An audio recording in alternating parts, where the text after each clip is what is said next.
This type of gameplay is also why I think that NA is very doomed at Worlds, is because there's a lot of micro-macro things that are going on that are very absent-minded, and there's very poor decision-makings, right? Whether or not they actually, you know, demonstrate an ability to fix it in the game is irrelevant to me. All that matters, like, when I'm watching is intent, right? Intent is where you get to measure the fruitions of coaching and intentional practice.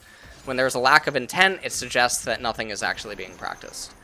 When things seem like there's high variance or there's volatility and whatnot, I think that things continue to just get worse and worse. Let's take a moment to check out today's awesome sponsor, Opera GX, the world's first gaming browser. Ah yeah, you heard that right, a browser specifically designed for gaming. With this bad boy open in the background, you're never gonna have to worry about lag while your browser's open ever again. It's completely adjustable too, so you have full control over how much RAM, CPU, or network bandwidth you want Opera GX to use. Now, does Google Chrome do that? Not at all. If you have 50 tabs open on Opera GX, everything will still run buttery smooth.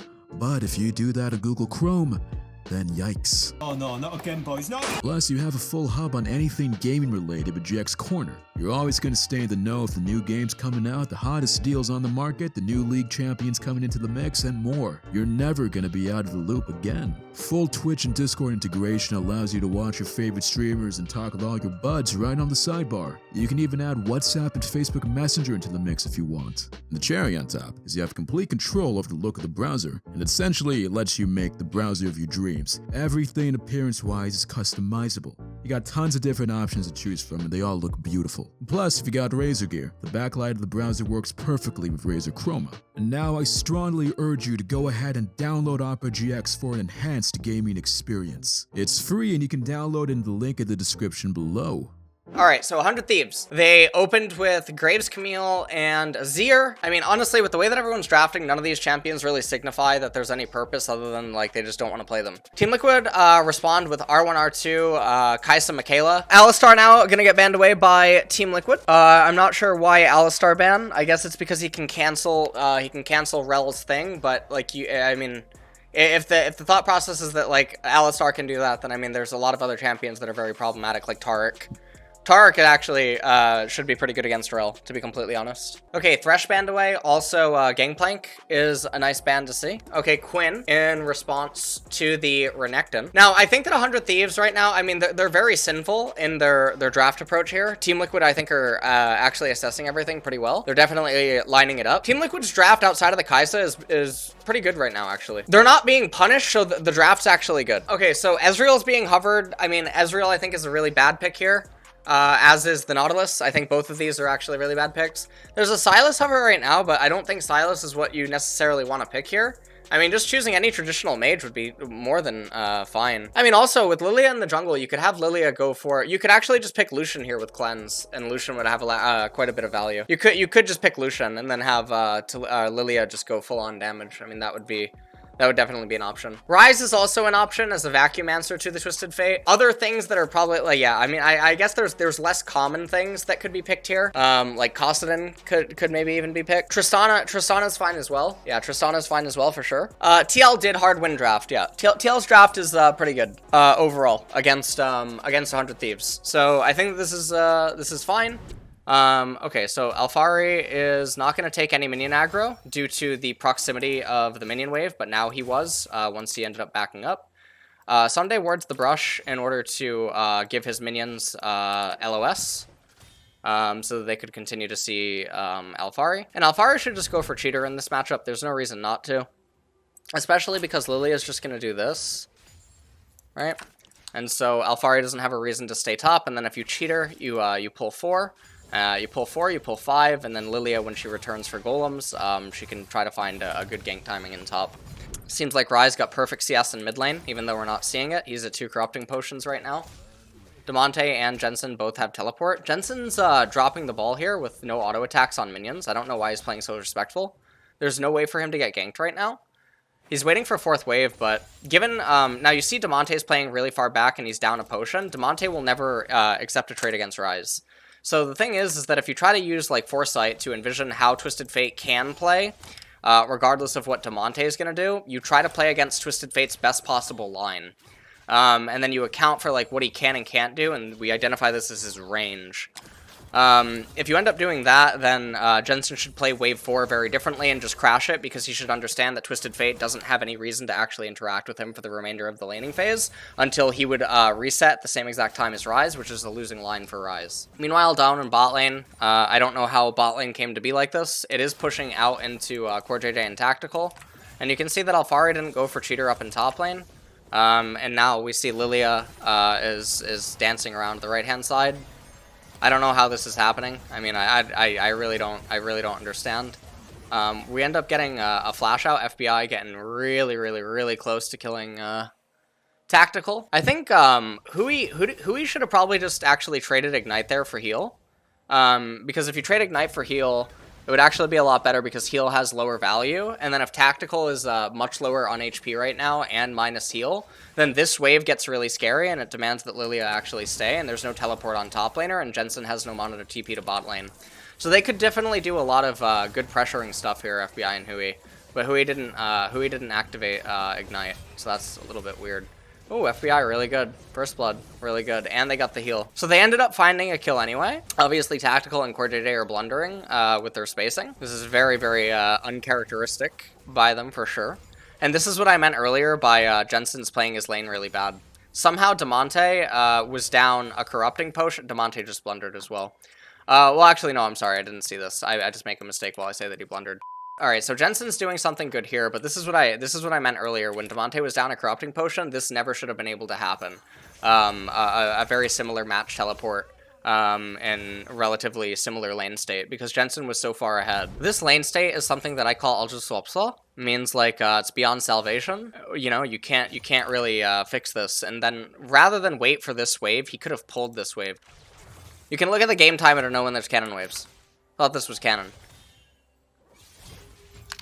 Could still end up pulling it. I mean, he shouldn't be trading on Alphari right now. He should just be crashing the wave and recalling. Why not just insta-crash the wave and recall? Your jungler's not coming here. This is the stuff that I call eco-recalls. It's when you crash waves relative to the next incoming wave, and you have more than enough time to get back into the lane and be in a near-identical state, except you're able to get minor item purchases that provide you with a higher upside inside of the lane.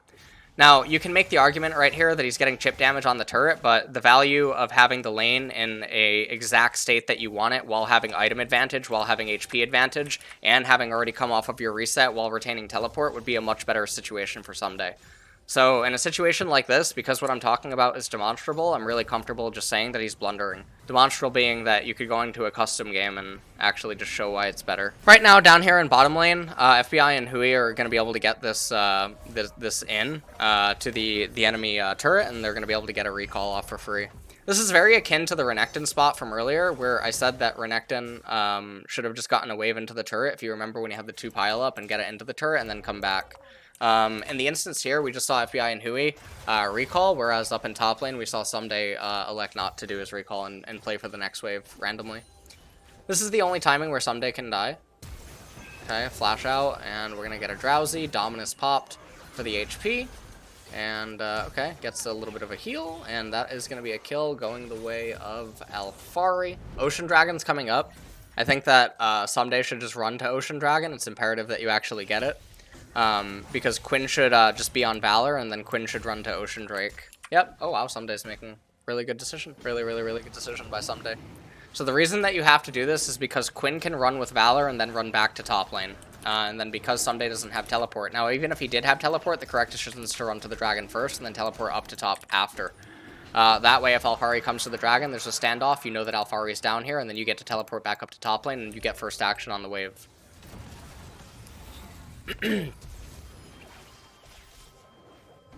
Centauran doesn't have flash. He's going to end up dying.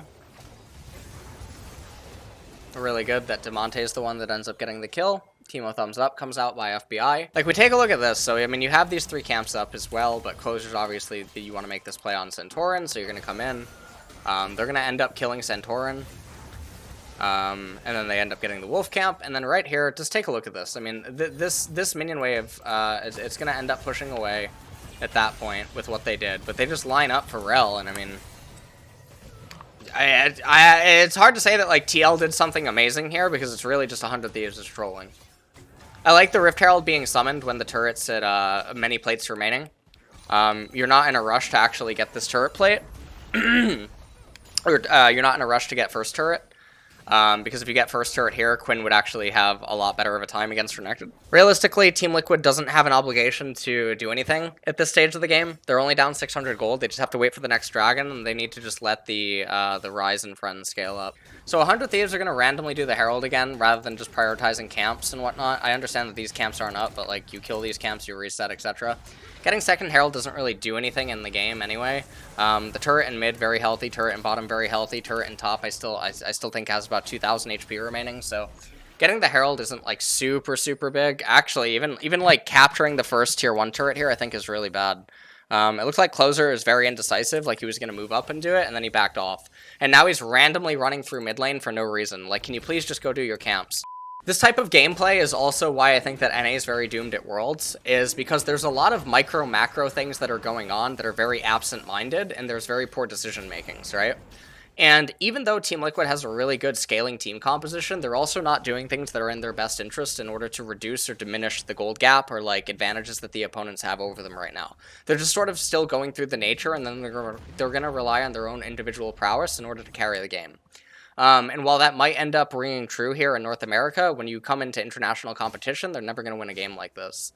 So stuff like this that we're able to point out in real time should be things that pros are able to identify in real time as well and like actively work towards fixing. Whether or not they actually, demonstrate an ability to fix it in the game is irrelevant to me. All that matters, like when I'm watching, is intent, right? Intent is where you get to measure the fruitions of coaching and intentional practice. When there's a lack of intent, it suggests that nothing is actually being practiced. When things seem like there's high variance or there's volatility and whatnot, I think that things continue to just get worse and worse. And even if the argument is that like you're supposed to insta-pop someone or whatnot, that also doesn't really make that much sense because Night Harvester doesn't do that much damage, but also Moonstaff can also insta-pop someone depending on how long the burst damage goes. Team Liquid are going to, I think, clean up this team fight. Demonte actually does flash out. Yeah, Team Liquid win this team fight, and they're probably going to win the game now. So in addition to killing Hui, Jensen should just let Alphari actually kill him. Yeah, okay, they should just get the Infernal Dragon now, and now I think Team Liquid's going to win the game.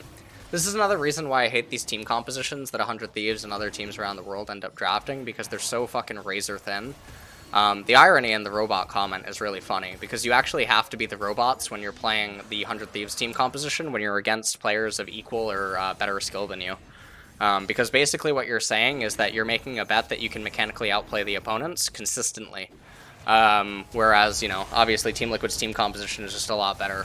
CoreJJ makes an insane engagement on Rel. He finds himself with a lot of edge there, and then Olaf's forced to run backwards. Lilia gets popped instantaneously, and this is also why I don't understand why Lilia is trying to go with damage here. It just doesn't make any sense. The movement speed and the ability power granted to teammates is infinitely more valuable, especially against 100 Thieves' team composition. So this is an example of like not really being aware of like why people are building certain items. We're going to see a Realm Warp by Team Liquid to get vision on the Baron. 100 Thieves are trying to flip the Baron right now. This is basically the only way that they can regain control over the game. CoreJJ might try to go into the pit, and you can see that Lilia is actually going to land a really good Drowsy onto the enemy team, but not going to actually be able to get there. So the sleep is end up just going to be burned, but they do get the Destiny Gate out of the Twisted Fate. But again, I mentioned that they bought themselves about 5 minutes worth of time. I think CoreJJ just used his actual flash, right? Or was that actually a Hex flash? I think I heard the actual flash sound, but not totally sure. Destiny Gate is coming out, and it's actually going to come out here. Centaurion's going to use the Zanya's Hourglass, and let's see what he's going to be able to do. He's now going to have to flash away. CoreJJ able to do a lot of disruption. Olaf able to get in onto people. Tactical going to use the R, point-and-blank stun, but Kaisa trying to do a lot of damage, and 100 Thieves might have just found themselves a victory where it did not belong. Team Liquid just randomly on the left-hand side of the map for absolutely no reason. Can 100 Thieves do the Baron? No, then you don't need to be on the left-hand side of the map because you don't need to do the Baron. You just needed to wait for the Dragon. Now what's going to end up happening is 100 Thieves are going to get the Baron, have the Baron power enhanced stats, and Team Liquid just use all of their fucking spells. I'm not being negative, by the way. I'm just actually describing what's on the screen. So if you're watching this on YouTube and you think that I'm just being negative, I don't know what to tell you, man, but the reality is that play like this is actually just really, really, really bad. It's not something to celebrate. This is not celebratory play. Why are you here? You can't do Baron, you're not going to do Baron. Alphari shoving in top lane. Why are you messing around to poke for damage so that you can get the dopamine kicks? Dragon's coming up in under a minute. This gives 100 Thieves basically the only opening that they can capitalize on with the Destiny Gate, given that Alfari is going to be late to arrive to the party. Closer and Someday are able to lock down Tactical, and everyone just shoot through Lilia. And this is another example of like why Centaurion's build here is a really donkey build in addition to it. The movement speed in fights like this, it's just infinitely more practical, and then also the healing is going to be really good. Team Liquid actually manages to get the Infernal Dragon. So Team Liquid are still probably... never mind. I really thought 100 Thieves were going to get Baron, managed to recall in time, and then get there, but I guess I was wrong. So, okay, I guess I was wrong there. I should actually think about... Maybe I guess I wasn't paying attention that closely then to the timer on the Dragon relative to when the Baron went down. This probably means that Team Liquid's actually still capable of winning the game. The Oblivion Orb being picked up by Centaurion's really good, because, you know, Oblivion Orb in general is actually a really good item in the game right now, because its ability power for its cost is really, really, really great, and then you get the Grievous Wounds passive, and you don't make it so that your teammates have to pick it up. So in that regard, it's very good. Completing into the Morello is obviously egregious. However, if he had the Moonstaff combo in this game, then getting whatchamacallit would just be even better, and then it would have made it so that like Quinn and Ryze and no one else has to get these items. Chemtech Putrefier would have been really good. Team Liquid are getting shoved in. They end up losing their top turret. The top turret doesn't really matter because, or top inhibitor doesn't really matter because it's almost directly lined up with the Dragon. So it doesn't matter that it's the furthest away from the Dragon. It's just the least useful inhibitor because it's the closest proximity to the Baron. 100 Thieves probably know that they need to end the game right now because if the Baron buff ends up expiring and we're allowed to continue to scale, then Team Liquid's just going to end up winning the game. So 100 Thieves are actually on a do-or-die situation right now. Alfari uses the cleanse. They got it down to one turret. They need to open up the Nexus. They need to keep trying to poke right now. Wildcards come out. They're trying to get the cannon minions in. They're trying to make it so that Team Liquid are going to fall right here. They do not want to allow Team Liquid to continue to scale. The Drowsy is going to go out. Valor being mounted. 100 Thieves do need to win this fight. They got 30 seconds remaining on the Baron. This is it. Team Liquid walked a little bit too far forward. Rel ultimate. Michaela letting everyone know that it is Valentine's Day, and she is indeed in a relationship with Tyler 1 and not you, and so, you know, I mean, that's just how it is. And it looks like actually 100 Thieves, with a little bit of help, are going to manage to win this game and commit a bit of a robbery. The Nexus is going to fall, and that is how Team Liquid just lost this game by playing really poorly with macro decisions on a micro scale.